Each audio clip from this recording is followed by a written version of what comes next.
What's going on, everybody? My name is Tomas. This is the PlayStation 2. I've had this around for a long time. This specific box, this specific console, since release date in 2000. I believe it was released in March sometime. It didn't really hit the States till like November-ish or something, but at any rate, I've had this since 2000. So this is a 15-year-old box that contains a 15-year-old console. That's probably older than some of you guys out there watching. I thought it would be a unique opportunity to unbox this thing. I've spent a long time playing, games like Resident Evil and whatnot on this system.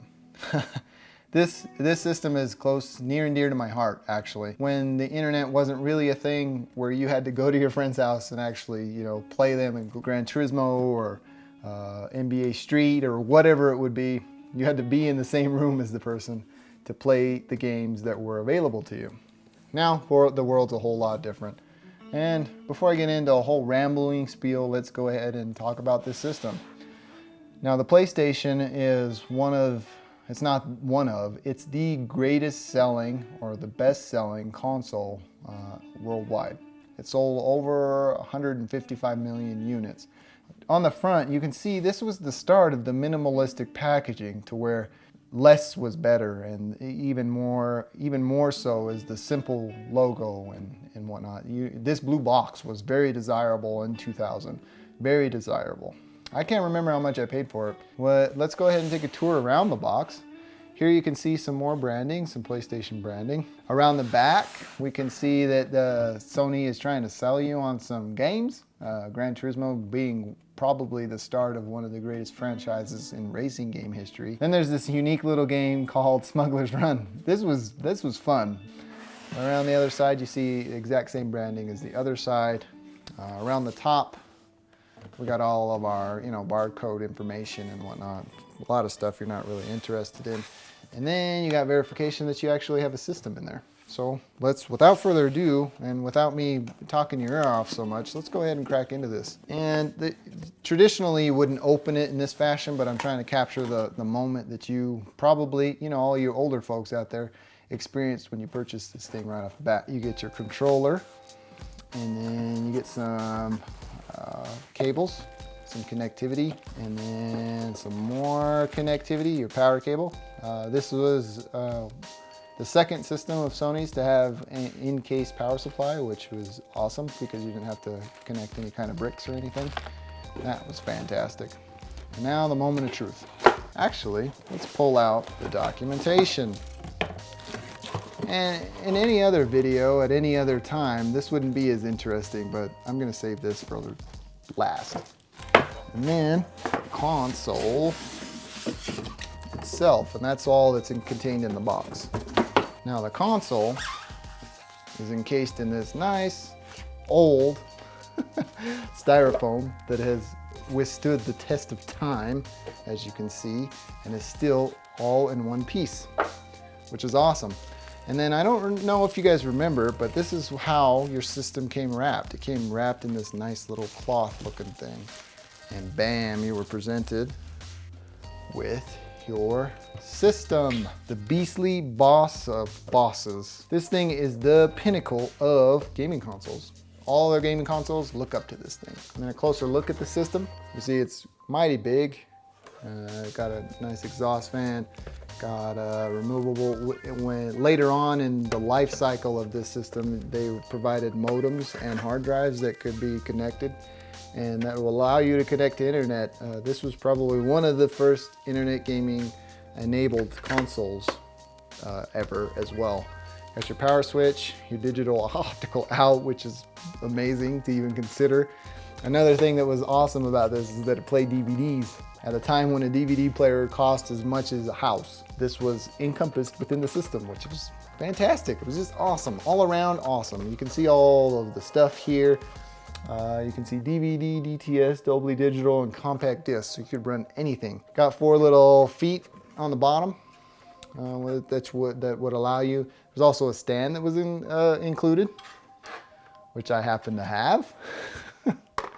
You just slide it in there and it sticks really strong, and you would stand up your system, and That's how you would stand your system. This was how much attention to detail Sony actually paid to these specific things, is that this was rotatable. So if you had your system laying down, the logo would not be all wonky. So if you had it standing up, you could turn it and it would be just as such. Power and reset buttons and USBs, and then I forget what that little one was. I never used it. Leave a comment down below if you know what that one is. Then you got your power. Nothing special here because the PS2 is, the power supply is encased inside of the system. So all you have to do is plug it in and you're good to go. Got your AV cable. Yeah, not HDMI. And then finally, the greatest start to something that hasn't seen revision in form factor in a very long time, the actual controller. This thing is still, the form factor still exists today. It still is highly influential in the PS4's design. The PS3 was very successful in having this. All right, so now the fun part, documentation. It's not really fun, but at this point it is because it's old. It's old. Older than some of you out there watching this video. I probably said that already. First thing that fell out of here was it's important to maintain your PlayStation 2 by keeping vents of the console free of dust. Dust can ruin your system. Important. Installation, technical support, and general questions. Problems with your PlayStation 2 computer? And now here's the funny part. If you call 1-900-933-SONY, it's 95 cents a minute. What? Who's gonna call support if it costs me 95 cents a minute to talk to you? Oh, and then I did open this because fill this out, send it in, and get the disc. I wanted a demo disc. Demo disc, if you're familiar with, they come with like a, Crash Bandicoot on them or whatever, and a bunch of different ones, and you can play a short segment of the game just to kind of get you fiending for it, so you can go out and buy the actual game. Then we got Entertainment Software Rating Board.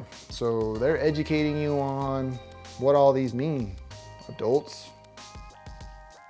And then the actual instruction manual. Look at that thing.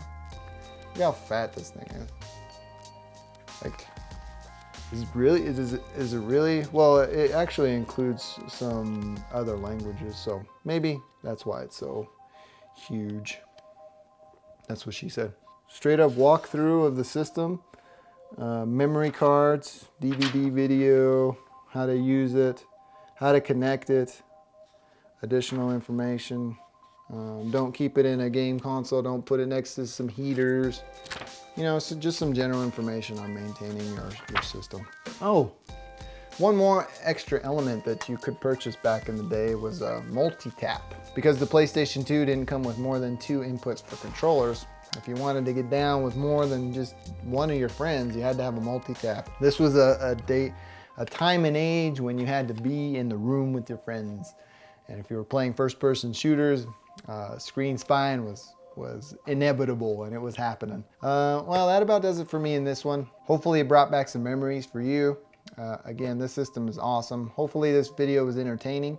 If you like this type of video, please feel free to give me a thumbs up.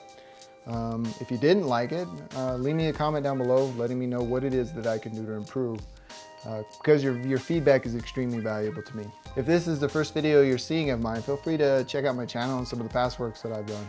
And if you haven't subscribed and you like what you've seen here and what you've seen on my channel, feel free to do so. Thank you for taking the time to watch this video. Take care.